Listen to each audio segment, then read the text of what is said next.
एक बार की बात है, शंकर नगर में एक मोहन नाम का बिरयानी वाला रहता था। वो बहुत ही स्वादिष्ट और गर्मा गर्म बिरयानी बनाता था। उसकी बिरयानी दूर दूर तक मशहूर थी और उसकी दुकान पर हरदम भीड़ रहा करती थी। एक बार रात में मोहन की दुकान पर, अरे मोहन भैया, क्या बिरयानी बनाते हो यार तुम। मन करता है बिरयानी के साथ साथ थाली भी खा जाऊं। अरे नन्हे भैया, लेट खाओगे तो सुबह दिक्कत होगी टॉयलेट में। आप सिर्फ बिरयानी ही खाओ। नन्हे और मोहन की बात वहीं खड़ी चुड़ैल सुन रही होती है। अच्छा, तो ये भीड़ बिरयानी के लिए है, क्यों ना मैं भी खाऊं बिरयानी जाकर। ऐसा कहकर चुड़ैल रूप बदल कर मोहन की दुकान पर जाती है और बिरयानी खाकर आ जाती है। अरे वाह, सही में बहुत ही बढ़िया और स्वादिष्ट बिरयानी है, मजा ही आ गया। इतना स्वाद तो मुझे तब भी नहीं मिला जब मैं जिंदा थी। ऐसा कहकर चुड़ैल वहाँ से चली जाती है और मोहन भी अपनी दुकान बंद करके अपने घर पर चला जाता है।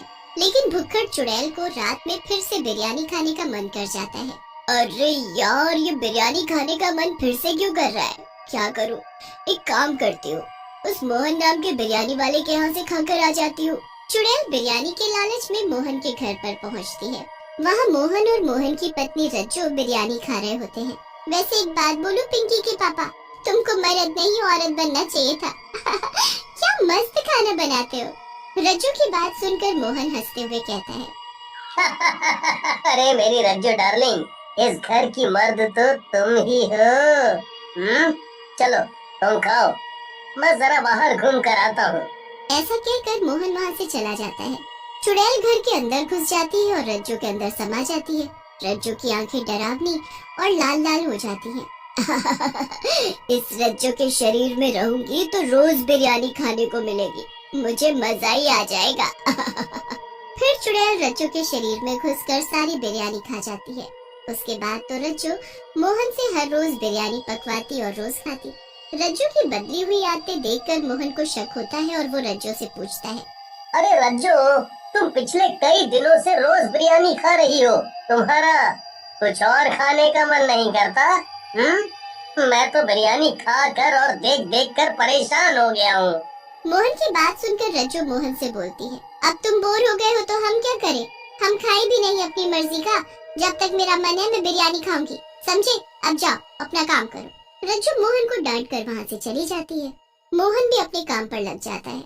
एक रात चुड़ैल बाहर निकलती है और रज्जू से बोलती है, अरे रज्जू, तू तो बड़ी ही किस्मत वाली है। क्या मस्त बावर्ची पति मिला है तुझे, क्या मस्त मस्त बिरयानी बनाकर खिलाता है तुझे। चुड़ैल की बात सुनकर रज्जू कहती है, चुड़ैल, तुम कहाँ से आई हो और यहाँ क्या कर रही हो? मैं जहाँ कहीं से भी आई हूँ, लेकिन अब मैं तेरे शरीर में ही रहती हूँ और जब तक मेरा मन करेगा मैं तेरे शरीर में ही रहूंगी, समझी क्या? चुड़ैल की बात सुनकर रज्जू चुड़ैल से बोलती है, नहीं नहीं चुड़ैल जी, ऐसा मत करिए, मुझे जाने दीजिए। लेकिन चुड़ैल फिर से रज्जू के शरीर के अंदर समा जाती है। इस तरह कई दिन बीत जाते हैं।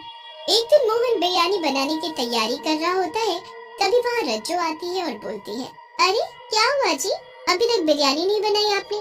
चलो आज मैं भी देखती हूँ आप बिरयानी कैसे बनाते हैं।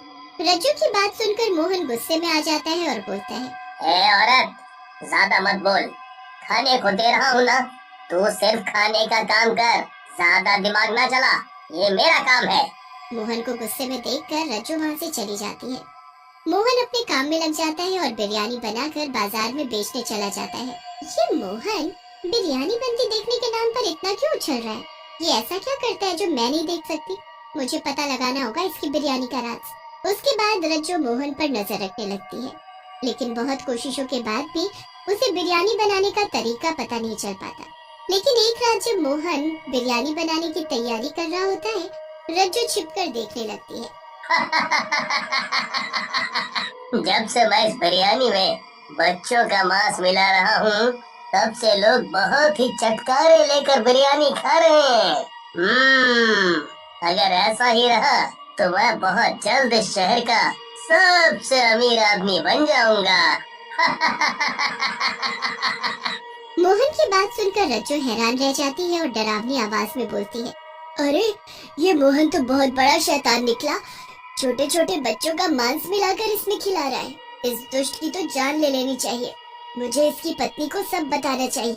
ऐसा कहकर चुड़ैल रज्जो के शरीर से बाहर आ जाती है और रज्जो को मोहन के बारे में सब बताने लगती है, जिसे सुनकर रज्जो हंसने लगती है और बोलती है, चुड़ैल की बच्ची, ये सब मैं जानती हूँ। मोहन ये सब कुछ मेरे कहने पर ही तो कर रहा है। रज्जो की बात सुनकर चुड़ैल हैरान रह जाती है और गुस्से में बोलती है, क्या तुम दोनों इंसान कहलाने के लायक नहीं हो? तुम छोटे छोटे बच्चों को मार रहे हो। ये गलत है। मैं तुम दोनों को मार डालूंगी। लेकिन चुड़ैल जैसे ही रज्जो को मारने की कोशिश करती है, चुड़ैल रज्जो के आर पार निकल जाती है। चुड़ैल, तुम मुझे नहीं मार सकती क्योंकि मैं पहले से ही मरी हुई हूँ। मेरे पति इंसानी बच्चों की बलि दे रहे हैं ताकि मैं जिंदा हो सकूं। रज्जो की बात सुनकर चुड़ैल गुस्से में बोलती है, तुम दोनों पागल हो गए हो। कहीं इंसान की बलि देने से भी कोई अमर हुआ है? चुड़ैल और रज्जो बातें कर ही रहे होते हैं कि तभी वहाँ गांव वाले मशाल लेकर आ जाते हैं और चुड़ैल की तरफ देखते हुए बोलते हैं, दुष्ट चुड़ैल, तो ये तू है जिसने हमारे बच्चों को हमसे छीना। हम तुझे नहीं छोड़ेंगे। गांव वालों की बात सुनकर चुड़ैल बोलती है, नहीं नहीं, मैंने कुछ नहीं किया। ये सब इस मोहन और इसकी मरी हुई पत्नी रज्जो का किया धरा है। तभी वहाँ पर मोहन आ जाता है और बोलता है, देखा देखा भाइयों, मैंने कहा था ना कि ये चुड़ैल आखिरी में हम दोनों पति पत्नी पर ही ये झूठा आरोप लगाएगी। अब तुम गांव वालों की मर्जी है, जैसा करना हो करो। अरे कैसी बात करते हो मोहन भैया, हम नहीं जानते क्या आपको? आप कुछ मत बोलो, हमें पता है ये चुड़ैल झूठ बोल रही है। ये सब इसी ने किया है। ऐसा कहकर सारे गांव वाले चुड़ैल पर लाठी और डंडों से हमला कर देते हैं। चुड़ैल वहाँ से किसी तरह जान बचाकर भागती है। चुड़ैल के जाने के बाद गांव वाले भी वहाँ से चले जाते हैं। मोहन रज्जो से कहता है, देखा देखा रज्जो डार्लिंग, मेरी प्लानिंग। अब ये गांव वाले हमेशा उस चुड़ैल को ही बच्चों का कातिल मानेंगे और हम अपना काम करते रहेंगे। मान गए मोहन, तुम्हारा दिमाग तो चाचा चौधरी से भी तेज चलता है। उधर चुड़ैल जंगल में चली जाती है। ये गांव वाले तो मुझे अपना दुश्मन मानकर बैठे हैं, जबकि मैंने कभी किसी इंसान की जान नहीं ली। मैं क्या करूं? चुड़ैल सोच में पड़ी थी। तभी उसे एक साधु बाबा तपस्या में लीन दिखते हैं। ये बाबा बहुत ही पहुंचे हुए लग रहे हैं, क्यों न उनसे इस बारे में बात करूं, शायद यही कोई रास्ता निकाल पाए। फिर चुड़ैल बाबा के उठने के इंतजार में उनके पैरों के पास बैठ जाती है। थोड़ी देर बाद जब बाबा की आंख खुलती है, बेटी तुम यहाँ?